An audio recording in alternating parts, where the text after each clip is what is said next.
Our Daily Bread, April 15, 2024 by Bill Crowther, that entitled At Home in Jesus.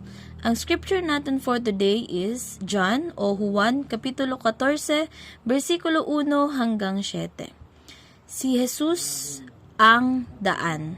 Sabi dito, huwag mabagabag ang inyong kalooban. Sumampalataya kayo sa Diyos. Sumampalataya din kayo sa akin. Sa bahay ng aking ama ay maraming silid.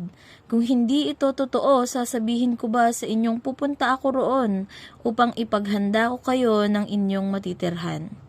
At kapag naipaghanda ko na kayo ng matitirhan, ako'y babalik at isasama ko kayo upang kayo'y makapiling ko kung saan ako naroroon. At alam na ninyo ang daan patungo sa pupuntahan ko. Sinabi sa kanya ni Tomas, Panginoon, hindi po namin alam kung saan kayo pupunta. Paano naming malalaman ang daan? Sumagot si Jesus, Ako ang daan, ang katotohanan at ang buhay. Walang makakapunta sa Ama kundi sa pamamagitan ko. Kung ako'y kilala ninyo, kilala na rin ninyo ang aking Ama. Mula ngayon ay kilala na ninyo siya at inyo nang nakita. Papuri sa ating Diyos sa pagkakabasa ng kanyang dakilang mga salita. Then the statement started like this. There's no place like home, says Dorothy, clicking the heels of her ruby slippers in The Wizard of Oz.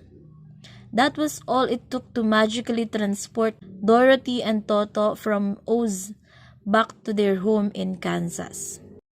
Unfortunately, there aren't enough ruby sleepers for everyone. Although many share Dorothy's longing for home, finding that home, a place is to belong, is sometimes easier said than done.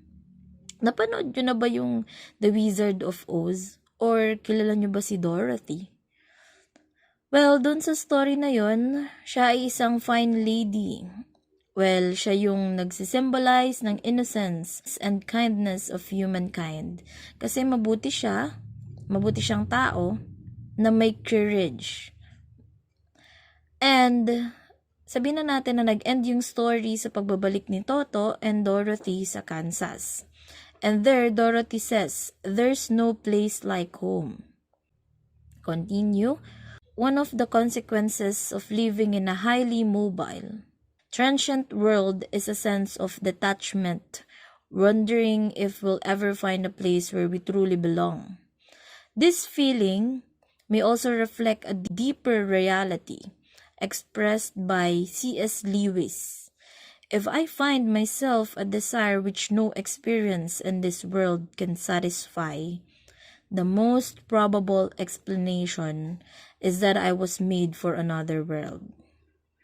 Kung minsan, kahit alam mong nasa iyo na ang lahat, mayaman ka, maganda, pogi, famous, maganda yung boses, marami pang iba. There's always this space of longing, a gap that can't be filled by the things here on earth.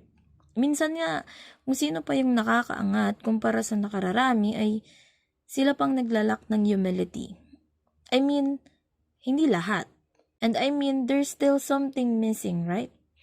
Sabi nga ni Clive Staples Lewis o mas famous sa C.S. Lewis, kung masusumpungan ko sa aking sarili, ang isang pagnanais na hindi kayang bigyang kasiyahan ng anumang karanasan sa mundong ito, ang pinakamalamang na paliwanag ay ginawa ako para sa ibang mundo.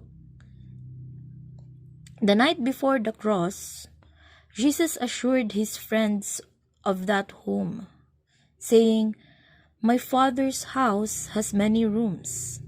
If that were not so, would I have told you that I am going there to prepare a place for you, a home where we are welcomed and loved. And to support that statement, sabi, noong gabi bago ipako si Jesus sa krus ng Kalbaryo, sinigurado niya sa kanyang mga kaibigan na ang tahanan ng kanyang ama ay maraming silid at tutungo siya doon upang ihanda ang silid para sa atin. Ang lugar kung saan tayo tanggap at mahal. Yet, don't get me wrong, we can still be at home now too. We're part of a family, God's church, and we live in a community with our brothers and sisters in Christ. Until the day Jesus takes us to the home our hearts long for, we can live in His peace and joy. We are always home with Him. We can still be at home. Hindi naman sinabing hindi na tayo mapapanatag at magiging welcome in this life. Of course, we still have serenity. Sa piling ng mga mahal natin sa buhay, kamag-anak, kaibigan, kakilala, because they are all part of the reason kung bakit tayo nagpapatuloy mabuhay. At hanggang sa oras na makasama na natin ang Diyos, let's enjoy being with the people who God destined for us to meet. Ang lahat ng taong nakakasalamuha natin ay nakatakda. Lahat ay may rason. And always remember that God lives in us and with us. Lagi niya tayong sinasamahan anumang sitwasyon ng ating kinahaharap. Kaya let us all pray na kada individual na makakasalamuhan natin, ma-share natin si Jesus. Because we are, of course, sharing the way, the truth, and the life while doing that. Let God help us look forward to being at home with Him and His presence forever. God bless everyone.